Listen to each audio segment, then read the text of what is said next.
Welcome to the Earned First podcast. This is Arun Sudhaman, founding editor at Earned First. I'm very happy to be joined today in Dubai by Joe Lipscombe, who's a partner and head of MENA at the Romans. Welcome, Joe. Thanks, buddy. Good to be here. Thanks for having me. How are you doing today? Good. I'm good. What is the time here? We're recording this at 9:30 Dubai. I'm Mm, sleep training a 6-month-old, so I'm just getting so much more done in my mornings, starting yeah, hours before. yeah, Pretty good. yeah. You? I It's good. remember. I remember that period. Actually, I don't remember it. I've completely blocked it out. But um, it's fun times, no doubt. So you've been with the Romans now for almost 2 years. Is that right? Yeah, we did the sort of official, I suppose, relaunch of the Romans here on February 1, 2024. So Okay. we're about to hit the Christmas holidays. So yeah, we're coming up in just under 2 years. Right, excellent. And of course, you were with Ogilvy for several years before that, and you were a journalist for a number of years before that. You've been in the Gulf for how long now? I've been working in the region. Well, I came out during the Arab Spring Hmm. as a journalist. So, and I remember watching the way I date this is I remember being in a hotel watching the tennis at Wimbledon for the during the 2012 London Olympics. So that Mm, was my first year out here. Was summer 2012. mm. Oh wow, okay. Yeah. So yeah, it's quite a while now. You must have Mhm. you've seen a lot, no doubt. We'll talk about some of the changes. Um, So let's talk about the overall Middle East PR market to start off with, because there's a lot of interest in the Middle East. It's been a tough year globally for the comms sector. I think it's probably safe to say. But the Middle East has been quite a positive story. Something of a beacon of growth. Uh, so it feels like a market that is in reasonably good shape. Um, But I've noticed in some of your LinkedIn posts and some of the other interviews you've done that um, this notion that perhaps the market needs shaking up. Do you feel that that's something that you believe? Yeah. I think most industries can do with at least a portion of people thinking about what would this look like if we shook it up Mm, at all times. What I think is the challenge I find with the Middle East is you just said there's a positive story, but that story always seems to hinge on financial growth. And right. you and I go back a long way. I don't come from a business background. Hmm. Our focus obviously is on expanding and growing in the region, but the whole point of that is so we can do the best work, where we can develop the best work and develop the best people. That's what we care about. So for me, it's not a success story can't be financial alone. Mm, I think that we're growing as a market still. Like you say, there's a lot of interest, but hmm. it can have an impact on the quality of the work, right? I mean, not a week goes by when there's not an international agency that expands here or something that Mm, opens up here. It's great when you look at it that way. It's a lot of opportunity for people, a lot of opportunity for young talent, a lot of opportunity for people, good talents to come in and lead things and try things for themselves. But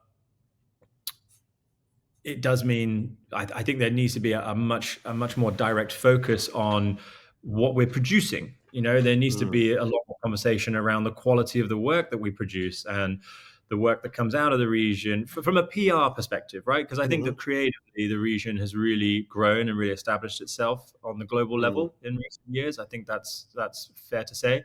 But on a PR perspective, we're not there, and there are a number of reasons for that.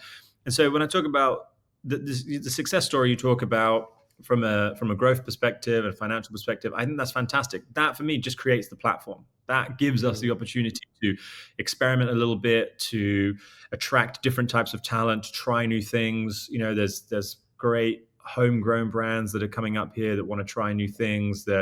We're seeing a bit of a resurgence from the media as well, and new platforms, new digital platforms appearing where they're really putting a huge onus on high quality editorial and art direction. We did have a lull, quite Mm. severe one. So the financial situation and the growth and the interest and the population growth in the region is great. It's just creating the foundations. I think now what we need is we need brands and we Mm. need agencies and we need talent to use that, right? Because with Yeah. emerging markets, as you know, right, you've worked in plenty of them, you know them as probably better than I do. It almost feels like, okay, growth is the only thing that matters, right? Yeah. Like I worked in a global network for nearly a decade. Like the region is fantastic. They love it because it brings in dollars. They don't want the Mm. most innovative people here. They're not bothered about like Mm. the brands really. Like so long as that's growing the margin, cool. Like we'll have the Mhm. innovators and the big speakers. Like they'll sit in New York, right? They'll sit Mm. in. So we need to capture that, right? We need the big voices and the big names here. We need people to see the region as like a beacon of creativity, Mhm. like a hub of good work, experimentation, and not just like an outpost Yeah.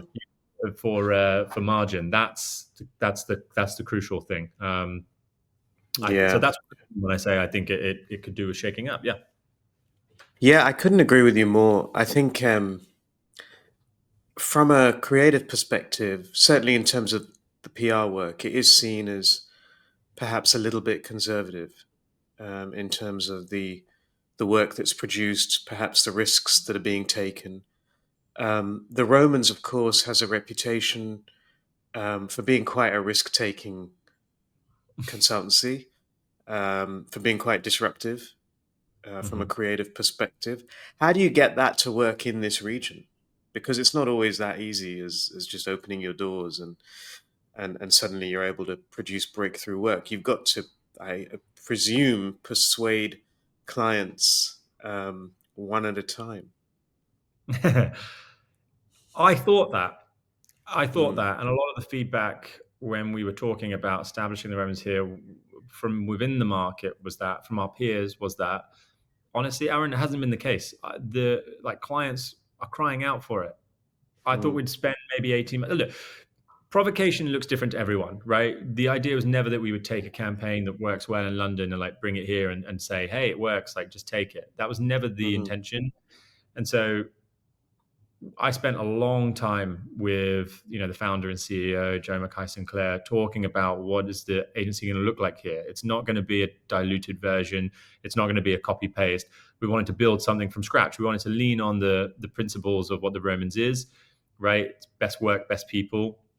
It's disruptive earned, but Hmm. it needs to be, when you start something new, and it may move and grow in new directions that other markets don't. And same for the other markets around the world that we've expanded into. So we're lucky. We have a great base. We have a great foundation. We have a great culture. And when I say culture, I mean in terms of like how we approach the work, right? Like how we all see what the work should be and should feel like, and how briefs should be approached and how brands should be talking. But the provocation, the social issues, the challenges here that we want to address for the communities, for the population, they exist. They're just different. So when you talk Hmm. about being a bit disruptive, taking risks, I think it's just about reading the room and knowing the language, knowing Hmm. knowing the nuance, um, and and meeting people where they are. And that's a bit of a cliche, but once you're on the ground and you know what's happening, it's quite easy to do that. I think from a brand perspective, from a client perspective, particularly the comms people, I just think they're sick and tired of doing the PR bit for their colleagues.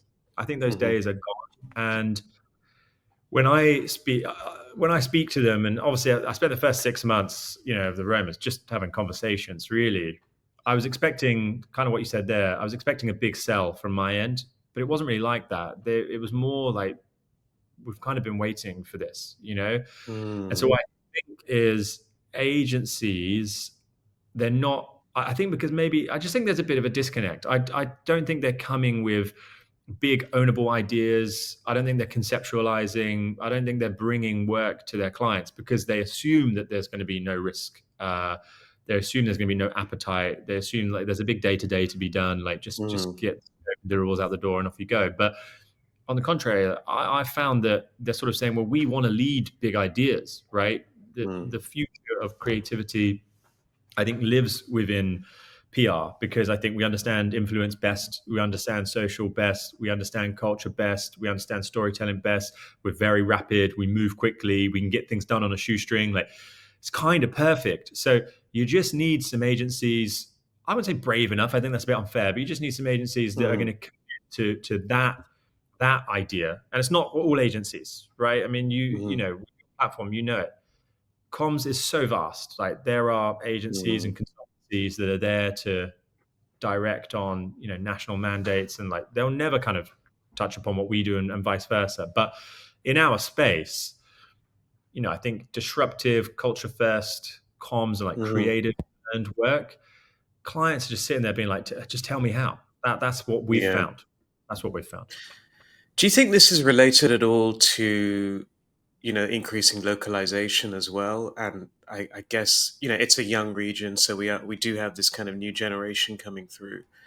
Um, but the comms sector in this part of the world has been quite expat dominated Mm. for a long time. Do you think that that is changing, and maybe that's driving this perhaps greater comfort with connecting with culture and tackling some of these social issues that perhaps were considered, um, I don't know, out of bounds a decade ago? Well, that's a great question. I mean, the answer to that varies massively depending on flag, right? Mm, I mean, if you look at Saudi Arabia, they are aggressively sort of reeling back on global, consultancies and international talent. That big talent drive seems to have plateaued really quickly. Right, there's a mm, huge emphasis on Saudization and trying to grow and establish good local Saudi talent. And I think they'll get there. mm, You know, I think that you've got a hungry young population that wants to do exciting things. Um, if you look at the Emirates, it's a bit different, right? mm, You've got your what you want is you want more local talent to be interested in the sector, mm. um, and sort of fly the flag for the sector. But we have great ones, but Mm, just the population balance is so extreme, right? Whereas in yeah. Saudi, it's not quite like that. But if you look at the rest of the region, I mean, the best talent comes out of like the northern parts of the region, out of the Levant, Mm, and yeah. that's where the really good talent is, I think, and they help with localization. But I think that's why you see, what you do tend to see is the big globally recognized or award-winning pieces of work tend to stem out of Egypt and Lebanon, Mm, places like this, where that talent is representing a population that they've grown up in, right? yeah. And they've been through the struggles, and they've been to the schools, and they've had the jobs, Mm, and they've listened and consumed the music and the film and the arts and all these kind of things. So, they know the brands and they know the insights and all those kind of things. That's harder to do in a place like the Gulf, right? As you say, it's exceptionally expat heavy, where it feels like, I get back to that first question, right? It feels like a lot of the onus is on how do we use global expertise to help grow. mhm, Whereas from a sort of cultural and community perspective, in those other MENA markets, the yeah. local talent can drive the work because it makes more sense to do that. So that's why I think you'll always see two different types of work. But Saudi is a really interesting one, right? You want to keep eyes Mhm, on that because of big emphasis on Saudization and the government mandate to really increase Saudi talent there. And I think they are excited about our sector. I think they're excited mhm, about the craft. They're excited about the role that it plays, for Vision 2030 and nation branding and all these kind of things. So let's see. I don't think we're not quite there enough, you know, where I think we can mm. talk about it. But let's see. Yeah, no, it's a really good point. I think that you need those countries with that kind of critical mass, right, in terms of youth talent that can come into the industry and be a part of it in a way that connects culture authentically. And I suspect in the UAE that's a much bigger challenge just because of that population imbalance. Do you envisage perhaps a time in the UAE where consultancies are um, less reliant on expat talent, or is it always going to be this kind of equation here? Well, I cannot answer that question. I hope so. If you look at the brands here that are like Emirati driven, Mm, yeah, they're some of the most impactful in the market, right? I yeah. can name a handful of Emirati leaders in the marketing sector that have, flying the flag for the Emirates, flying the flag for the region, getting global recognition. The great thing about the Emiratis, Aaron's like they make things happen. Mm, They've got such a can-do attitude. No idea is too big. That is, we go back to your first question about risk and bravery. That is so important in our sector, right? And so when you mm, come face to face with Emiratis, young or more established, they've got a real like can do, like let's make it happen sort of attitude.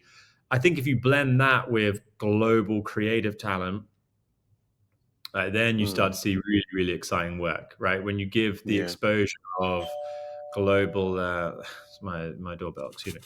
When you give the exposure of global creative talent to that entrepreneurial, do the impossible, drive things forward, something that's never been seen before, culture of the Emirates, then like you get great work. Mm, And there are a great bunch of examples, right?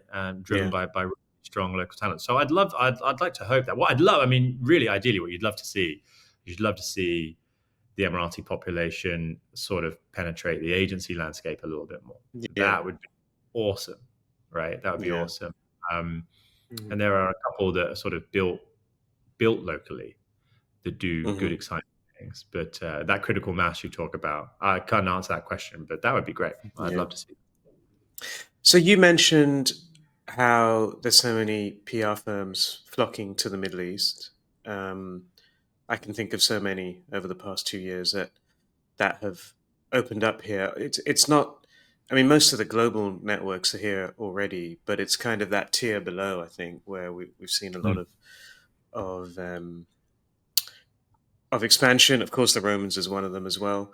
Um, how easy or difficult will it be for them to flourish here? Because presumably they're all coming here in the belief that they will be successful. Yeah, yeah. Look, firstly, I think it is an indie era, and I'm all here Mm, for it.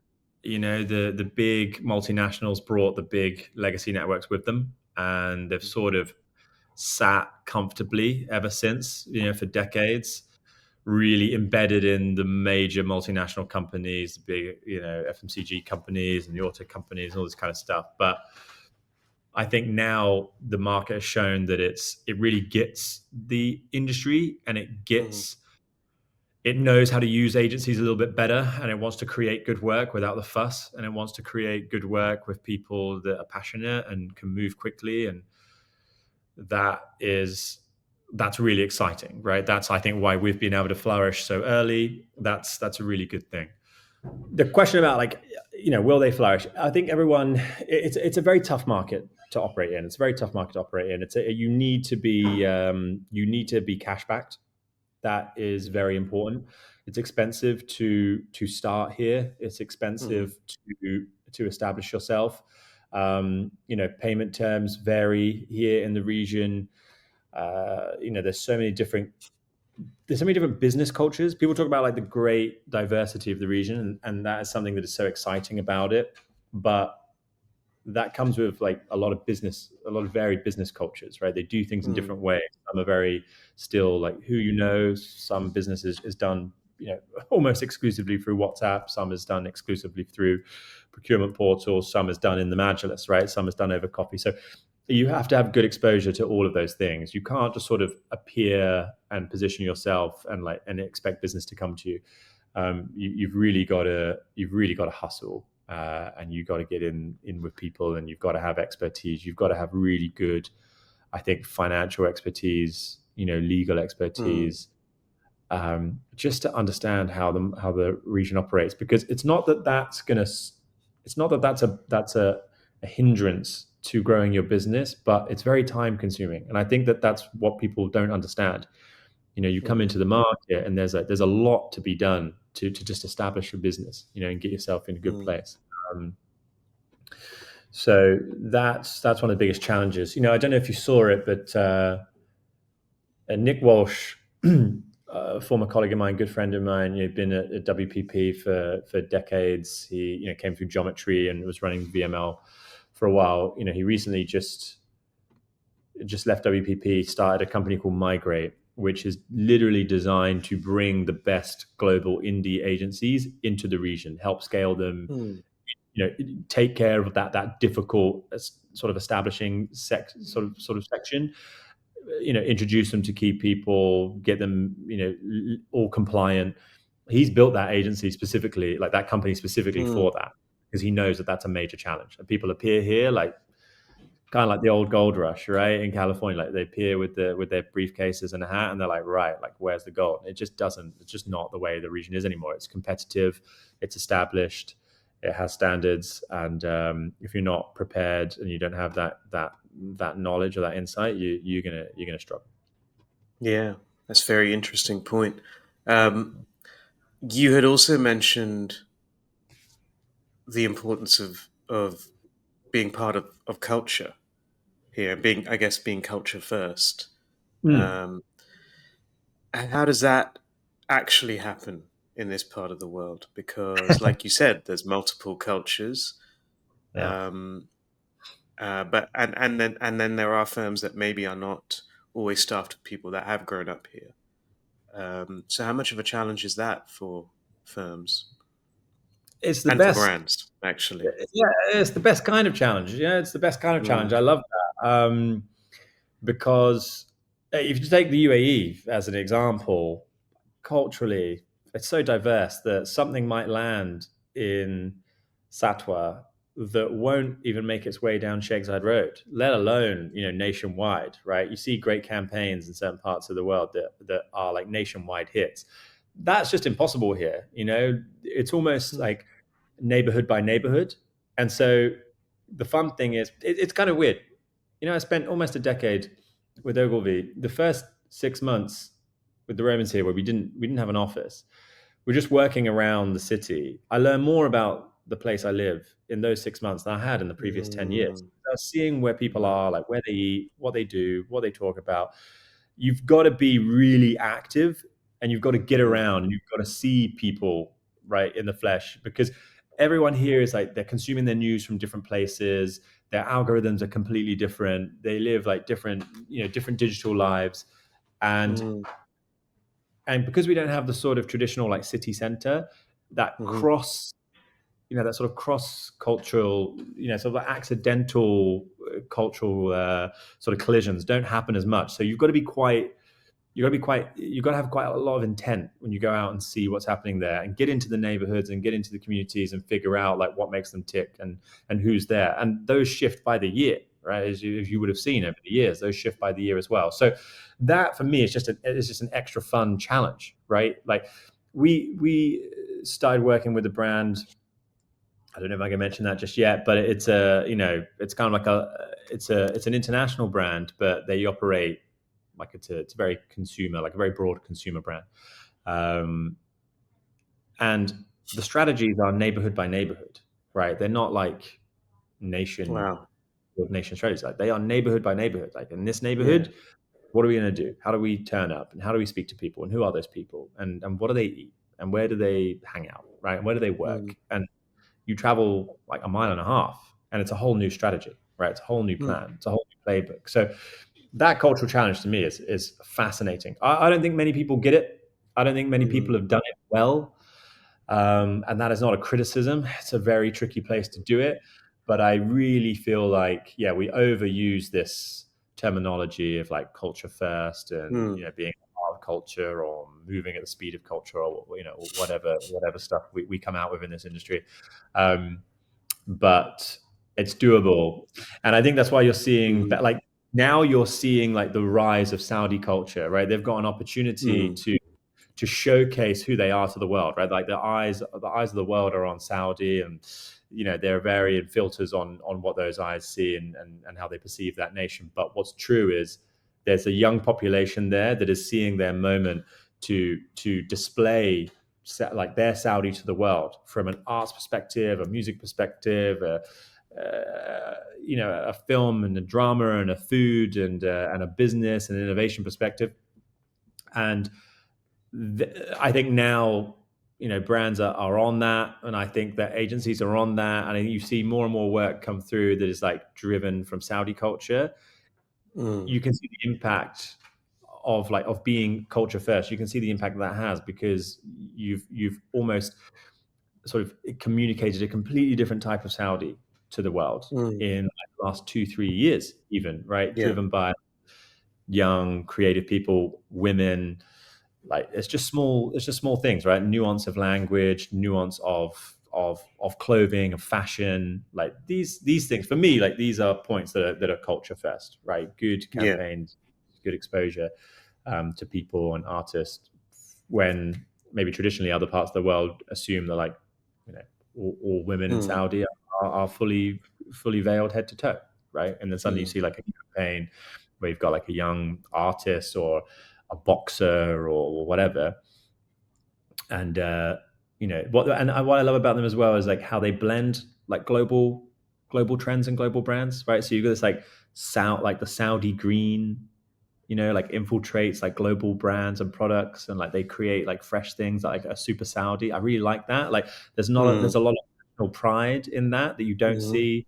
You certainly wouldn't see it in the West, right? Like if you Mm. made No. like a Union Jack pair of Adidas poppers, I think like that would be really political. Whereas Well, like I that's think how. now it might be quite popular these days. Who knows? Yeah, take that one for free.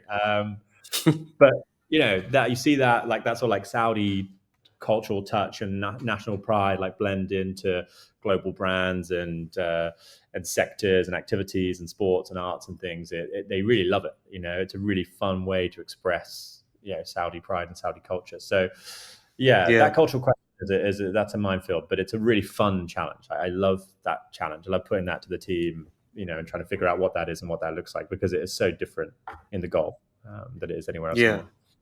Yeah. I was at the Athar festival at the award ceremony, and they show a lot of the work that wins. It was quite eye opening actually to see, because it's all Saudi work, and it is really very much driven, like you said, by this kind of new spirit of empowerment. But it's Mm. interesting when I talk to consultancies about the Gulf, especially newer firms here. They're really only talking about the UAE and Saudi Arabia. Yeah, What about the rest of the region? yeah, yeah. I mean, that back to that first point, right? People want what is the perceived gold rush. Like it makes perfect sense to aim Mm.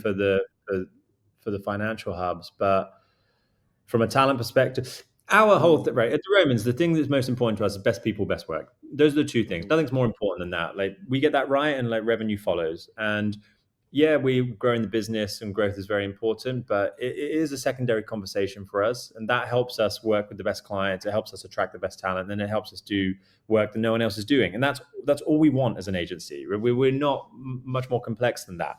So when you talk about best work, you talk about best talent. To your point, like they're out there in the region, and Mm. having run MENA from a strat and creative perspective, for a decade, all the best campaigns, all the best work, all the best responses and receptions to the work we were doing were in other parts of the region. So I love being out there.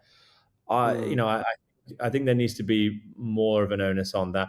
Obviously, when you Mm. look at the Gulf, you're talking about like small Yeah. populations, small economies. Like I understand that, but the heart of the region, it's very widespread, and Mm. I'd love to see more people, focus on that. I'd love to see more emphasis on like on Yeah. Egypt and on Lebanon and on Yeah. Syria. Agree. good to start seeing stories come back out of Syria. I mean, it's a very like I mean, look, we're not going to start talking geopolitics, right? But it's a complex region. Mm, It's a complex region, and there's a lot of trauma here. There's a lot mm, of conflict. There's a lot of hurt. There's a lot of pain. But at the heart of it all are just like I think the historical context of the region is just so fascinating. Like what this mm, place has given the world over thousands of years is just unrivaled. Um, mm, that talent, that story, that thirst for knowledge and academia and innovation, like the university is born here. mm. It's just that still lives richly here. And I'd love to see that just get a little bit more exposure, a little bit more exposure. Yeah, I Um, totally agree with that. I would love to see that too, and I think that's a good note on which to end because I think, yeah, it would be very nice to see more stories coming out of different countries in this part of the world, and homegrown stories as well, right? They don't hmm, always have to be driven by um, firms from other parts of the world, but that would be, I think, a really interesting sign of the kind of evolution that we've talked about today.